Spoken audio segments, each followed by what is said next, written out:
The topic today, I think, is relevant to, startups that are just getting going, small or growth stage software companies, even enterprise organizations that are really trying to make sure they're moving their initiatives forward in a really efficient, fast, and cost-effective way. So what we've really titled this workshop session today is how to go fast without burning your budget. I think everybody would love that. Anybody that's been around software or building digital products, they always want to go really fast. They want it now, and they always want to make sure that they're using their budget in a smart way. So we thought we would come up with some thoughts and insights on this that we think will help you on that journey.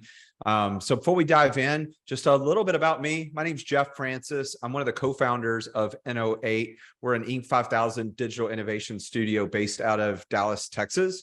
And me personally, I've helped launch more than over 200 products, probably closer to about 300 at this point. That includes SaaS software products, mobile applications, sort of full platform solutions. So been around this a long time, made a lot of mistakes that hopefully you guys can avoid by catching some of these insights that we do in these workshops. And so that's a little bit about me. And with that, why don't we just kind of dive into the first point.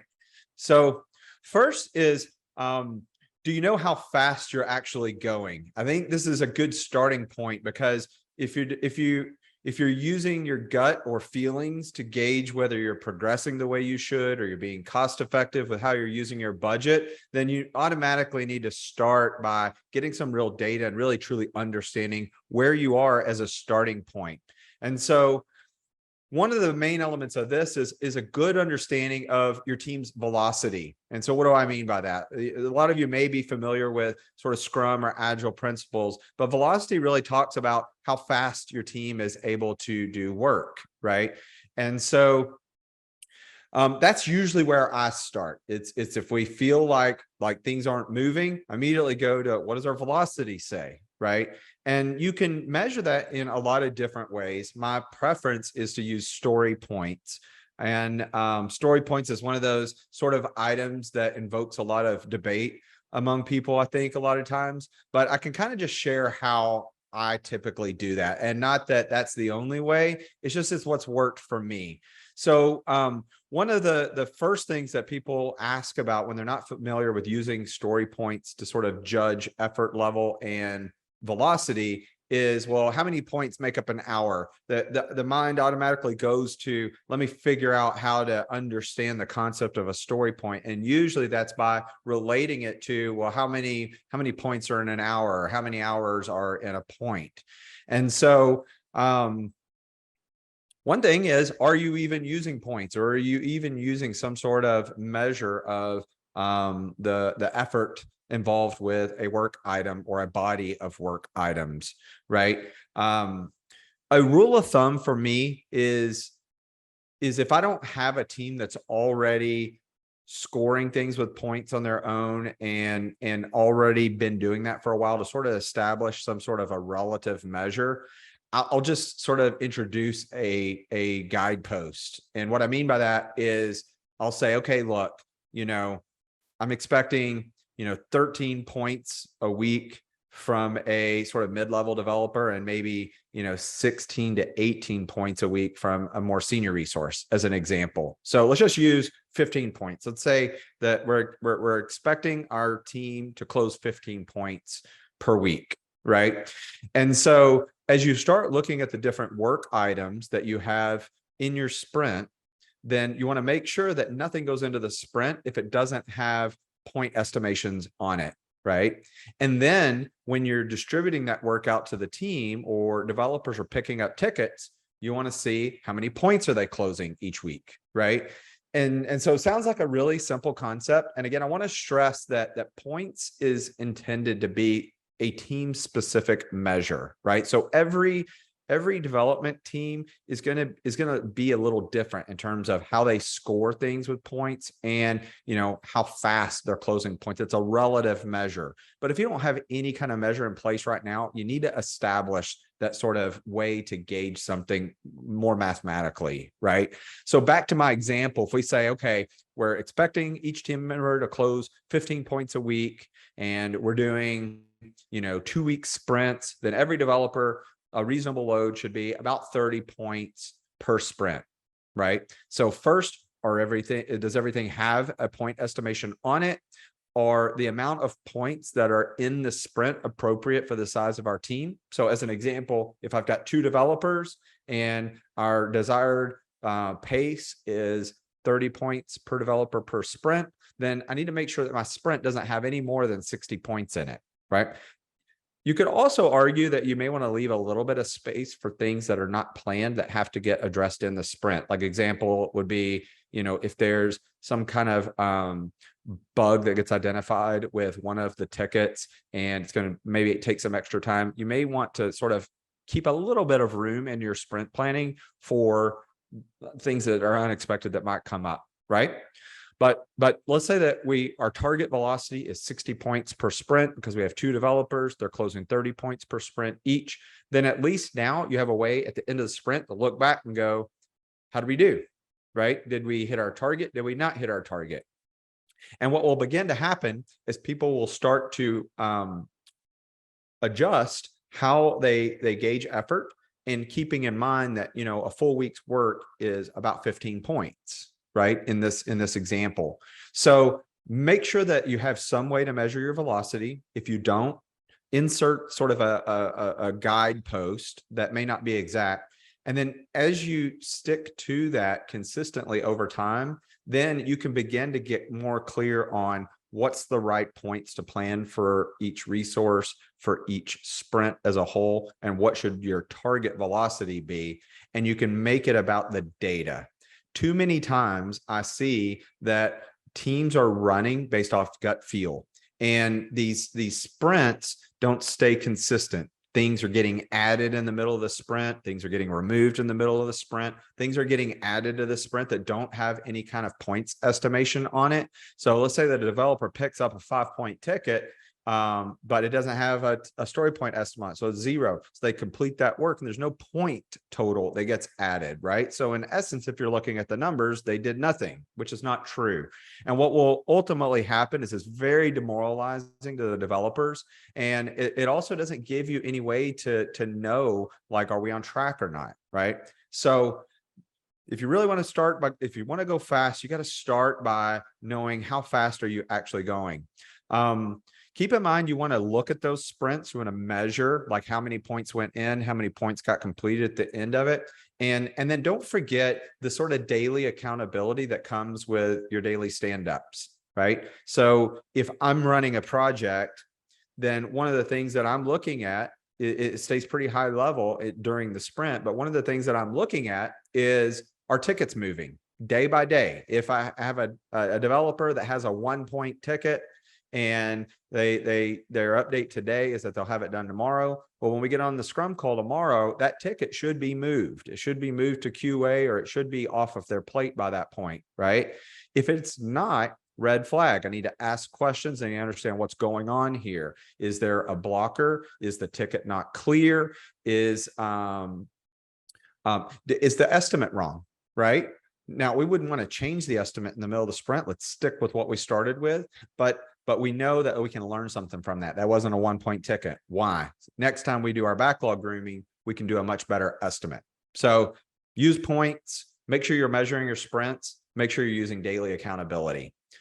The next point is you can't get where you're going without an accurate roadmap, right? And I think, what is it, that the Alice in Wonderland story of asking the cat which way to go, and the cat asks, well, where are you trying to go? And Alice responds, I don't know.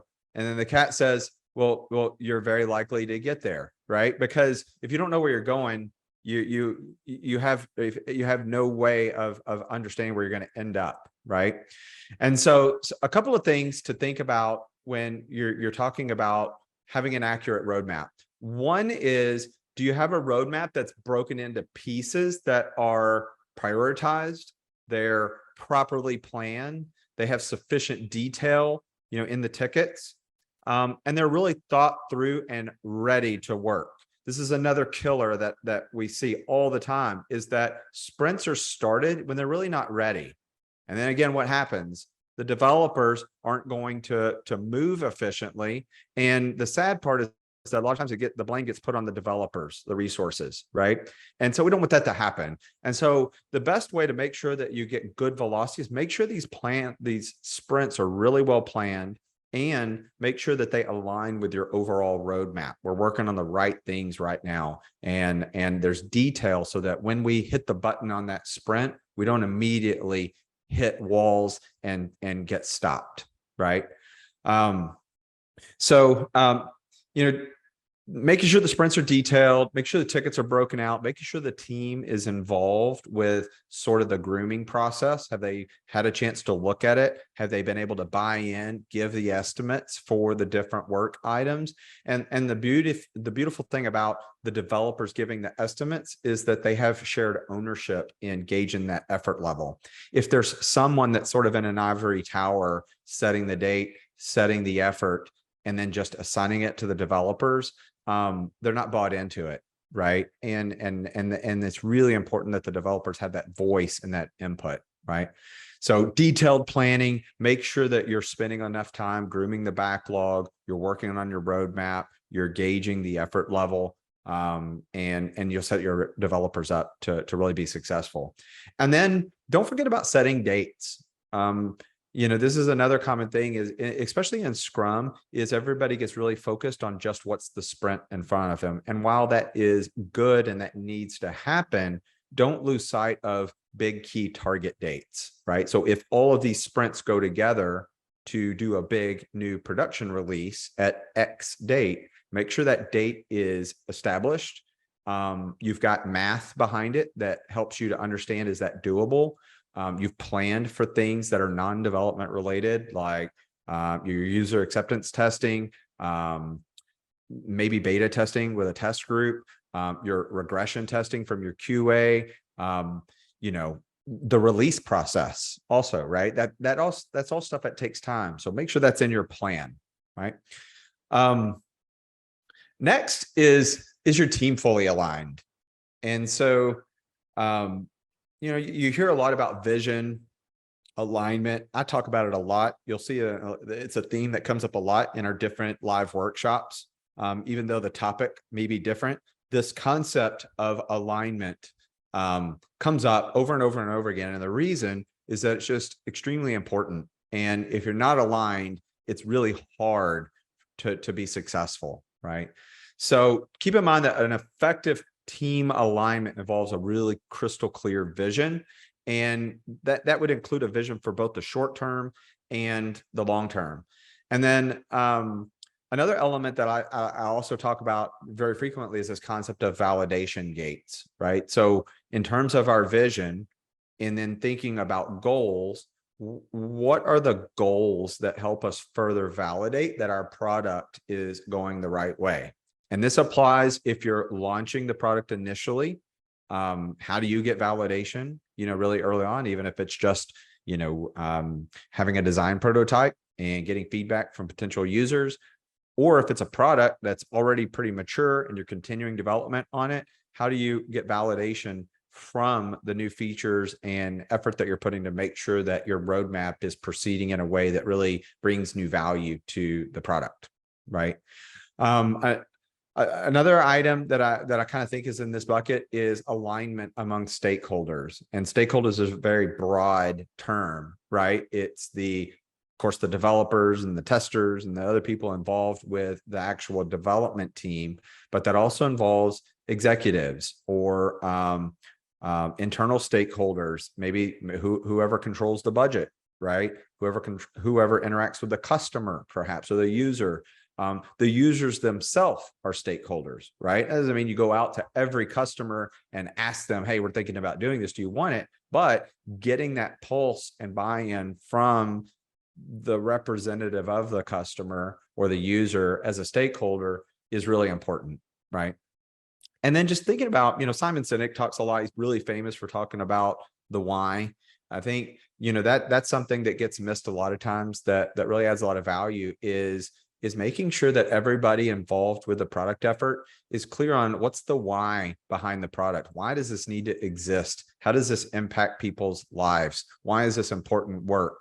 In talking to developers, a lot of them have a lot of passion around maybe the technology or coding, the specific elements of it that's really attracting. But a common thread that I hear a lot, especially among the really good ones, is that they love working on something that they know ultimately is going to get used by people and make an impact. So, being clear with the team on the why, what's the impact behind this? We use the term building software that matters. I think that's a great way to think about it. Like why does this matter? And making sure you're communicating that out to the entire team and all stakeholders early and really often. So keep your team aligned.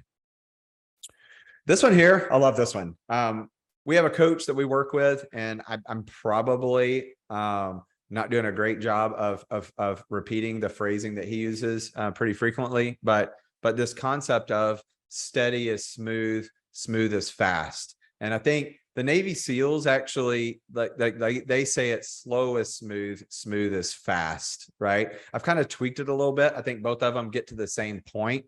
But what I mean by this is that you'll often see product teams going through these roller coasters where there's all this urgency to do something or get to a certain milestone or checkpoint or goal. And it's a mad rush, and it's people working weekends and long hours, and the team's not working fast enough and these kinds of things, right? And then it's preceded by a drop off on the other side of it. After you get that push and you get through that checkpoint, then things tend to drop off again. And what I would contend is that roller coaster ride is not nearly as fast, and it's not nearly as budget efficient as focusing on being steady and being smooth, right? And so what are some ways to do that?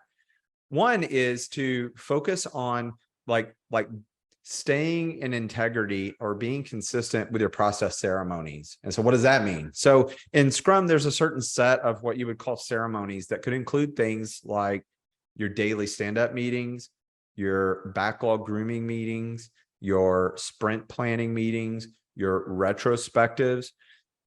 These things, you'd be surprised how often those ceremonies are not consistent. They happen sometimes, or they happen very ad hoc.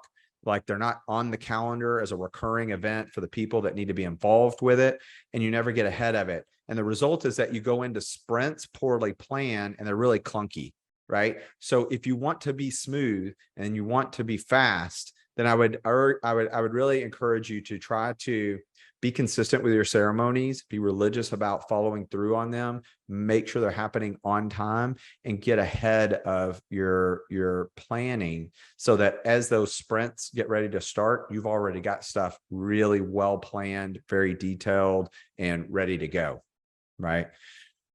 One note on this is that I'll point out in particular is the importance of retrospectives. It's the one I think that gets skipped most often. People tend to get really busy and like, we don't have time for retrospective, or we just did one of those 2 weeks ago. Even if it's a short conversation, don't skip the retro. That's where you get to look at the sprint results, right? Imagine being a product owner or a founder of a company, and you're looking at the sprint and you're disappointed because, hey, everything in the sprint didn't get done, right? I'm upset and the team's not doing a good job, right? But where in the process does the loop get closed, right? One, why didn't we complete the sprint? Why didn't we feel like we did a good job, right? Do we understand why? What's the root cause of that? And then more importantly is, did we close that gap? So when we identify what happened, did we communicate that back to the team so they understand what happened, what we need to do to ensure that that doesn't happen in the next sprint, and then get better each time? So that kind of goes into my last point on this slide about consistently improving. If you don't look back, if you don't gauge your results, and you don't understand why you fell short or why you're doing really great, you don't have a way to help provide consistency in the future as you continue, right? So don't skip the retrospectives, get that feedback, talk about it honestly and authentically as a team on where the challenges are, what you can do going forward to help improve that, and really strive to be steady, be smooth, and smooth is fast. I think I love the cover image from our team that they come up with this, but optimize your team. So we got Optimus Prime representation here, but what I'm talking about here is that sometimes you need to make tweaks to your team configuration, the roles people play, the people involved, the size of the team, even how you sort of source the team members, right? So a few things to keep in mind here is you want to first make sure that you've got coverage for the key roles, right? And be proactive about that. This is another one of those themes that shows up in a lot of different topics that we've talked about in ENO8 Answers in the past, but make sure that you have clear ownership of the various roles that are really important to an effective product team. And I'm a huge fan of like what's called a RACI chart, where think of it as a matrix where it talks about either the teams or the roles and who's responsible for each of those. It helps clearly communicate who is responsible for what.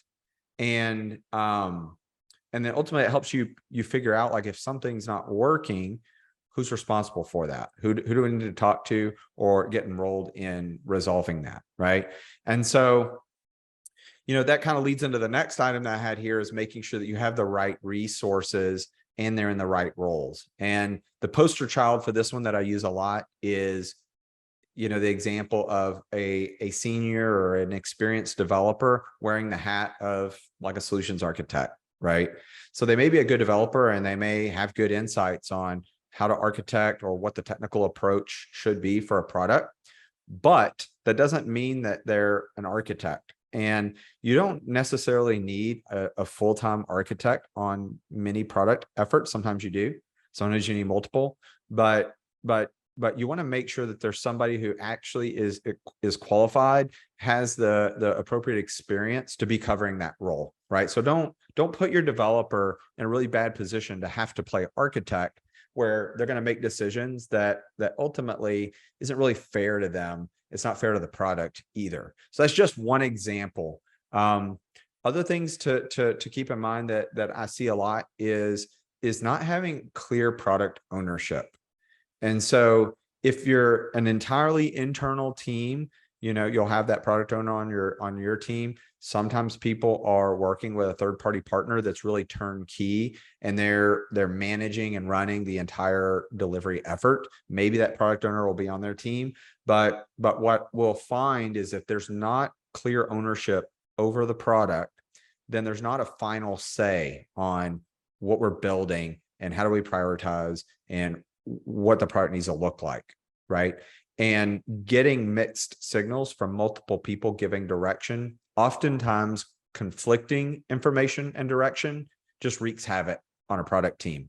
So it's really important there is a person that sort of the buck stops with them. They are the final say. They determine the sprint plan. So even if the team is helping to come up with the proposed sprint plan, the product owner is ultimately the one that looks at it and signs off on it and says, yes, this is what we need to work on in the next sprint or the next couple of sprints, right? So making sure you have the right resources, covering the right roles. And then in the spirit of trying to be budget friendly or cost efficient, be willing to explore flexible sort of resourcing options.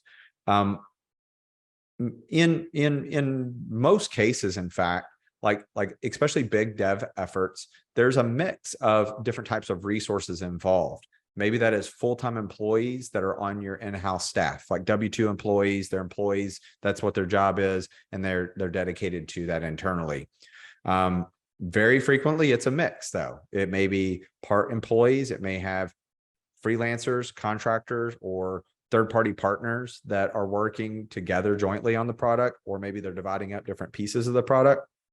But what I mean specifically when I'm talking about consider flexible resources is that, especially in the roles where it's very highly specialized, you need super experienced people with a pretty niche skill set, be willing to consider some sort of flexible options for covering those roles. You can find freelancers to help cover it. Sometimes you can have a partner that offers fractional coverage of that. Maybe you do need a solutions architect, or another one that that kind of falls in that bucket frequently is like a DevOps person.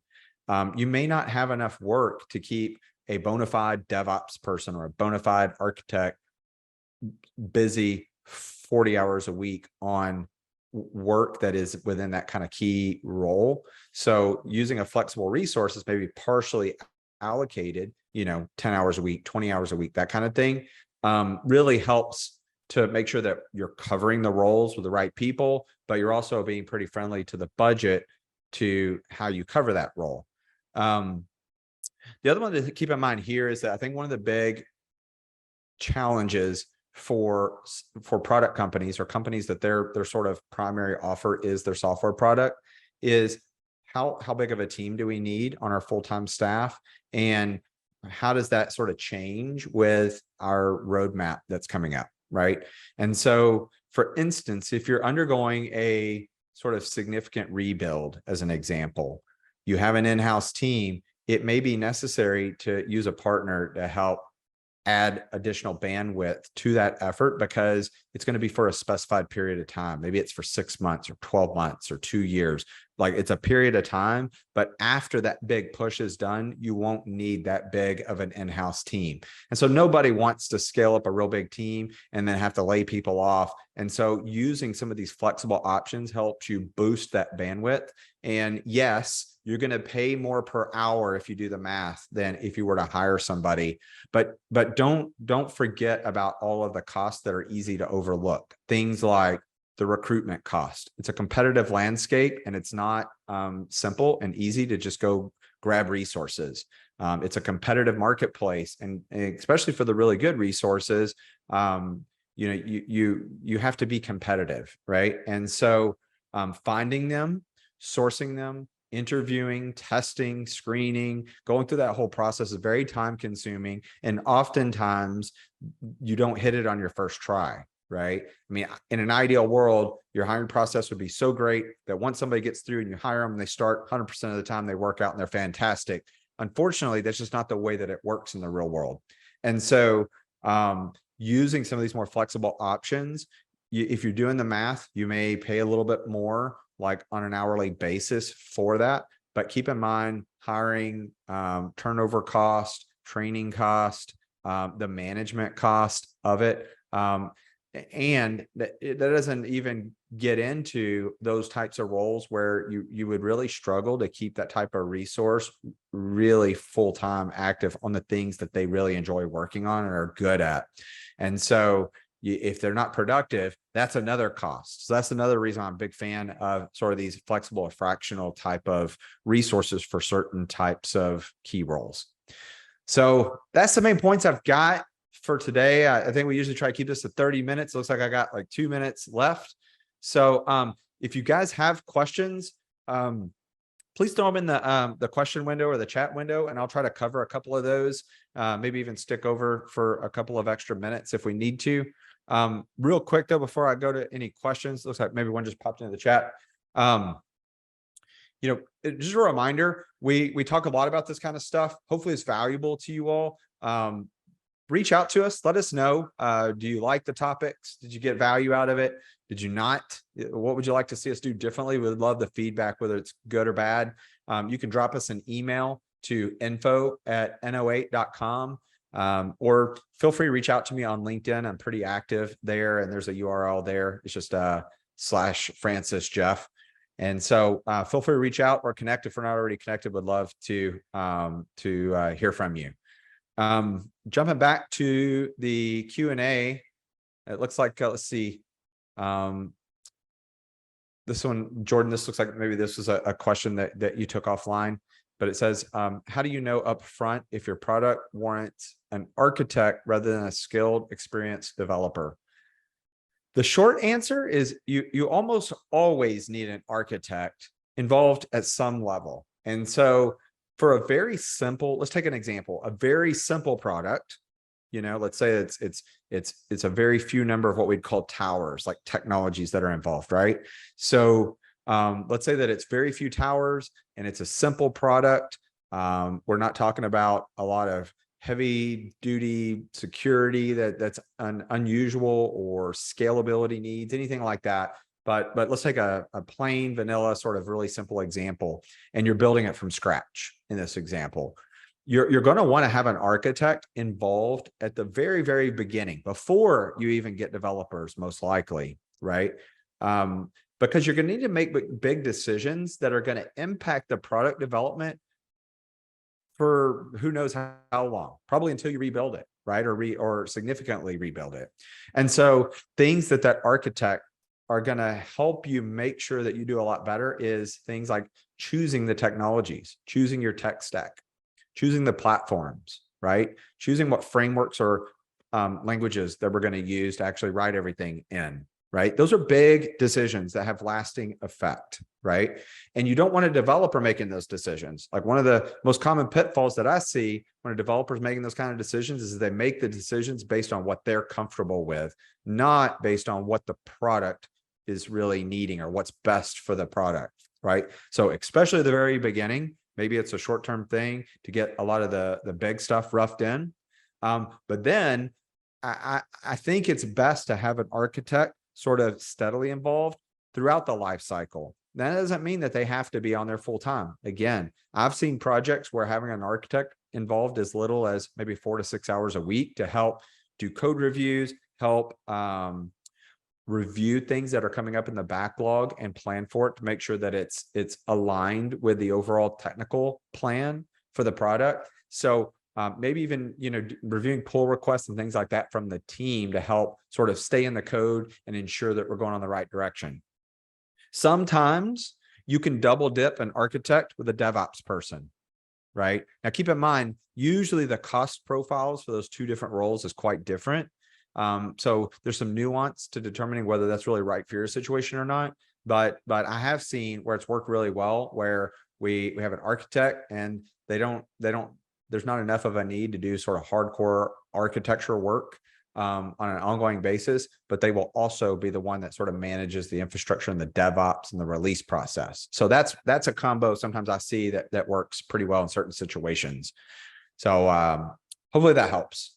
I don't see any other questions, and in the interest of trying to stay true to about a 30-minute live workshop, I'll start wrapping up here. So again, thank you everybody for joining today. Appreciate you hopping in, and would love, like I said, would love feedback. And so be on the lookout for future sessions on different topics. We usually do these about once or twice a month. And so if you're not on our mailing list, on our emailing list, make sure you send us an email to info@eno8.com. We'll get you added so you can hear about those in advance and even receive the slides afterwards. Thank you, everyone. Have a great rest of your week.